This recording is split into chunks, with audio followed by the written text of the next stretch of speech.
ઝઘડિયા તાલુકાના ઇન્દોર ઉમલ્લા વચ્ચે રેતી ભરેલી ઓવરલોડ ટ્રક ખીચવાડાના આગેવાને રોકી દેતા ઉહાપો મચ્યો હતો. વિડીયો ઉતારી ડ્રાઈવરને પૂછતા ડ્રાઈવરે જણાવ્યું કે રોયલ્ટી નથી. ખાણ ખનીજ વિભાગ, તંત્ર અને પોલીસ વિભાગ યોગ્ય કાર્યવાહી કરે તે જરૂરી બન્યું છે.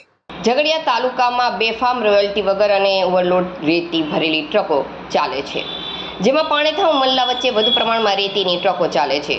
જેમાં ગતરોજ ઝઘડિયા તાલુકાના આગેવાન દ્વારા પાણેથા ઉમલ્લા વચ્ચે ઓવરલોડ ભરેલી અને પાણી નીતરતી ટ્રકો રોકવામાં આવી હતી અને આગેવાનો દ્વારા વિડીયો ઉતારી ટ્રક ડ્રાઈવરને પૂછતા કે રેતી રોયલ્ટી છે, તો ડ્રાઈવરે જણાવ્યું હતું કે ના નથી અને ક્યાંથી લાવ્યો તો જણાવ્યું કે અતુલ કાકાની અંદરથી ભરેલી છે. ઝઘડિયા તાલુકામાં બેફામ રેતી ખનન થઈ છે અને બેફામ ઓવરલોડ અને પાણી નીતરતી ટ્રકો ચાલે છે, ત્યારે ખાણ ખનીજ વિભાગ અને તંત્ર આરામ કરતા હોય તેમ લાગી રહ્યું છે. બેફામ ચાલતા ઓવરલોડ ટ્રકો અને અકસ્માત સર્જાય છે, ત્યારે પોલીસ તંત્ર પણ યોગ્ય કાર્યવાહી કરે તે જરૂરી છે.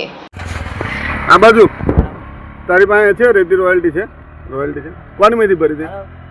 ઓય ભાઈ, ઓ ભાઈ, કોની માંથી ભરી? અતુલ કાકા માંથી. તો રોયલ્ટી વગરની જ લઈ જાવ છે હું રોજ?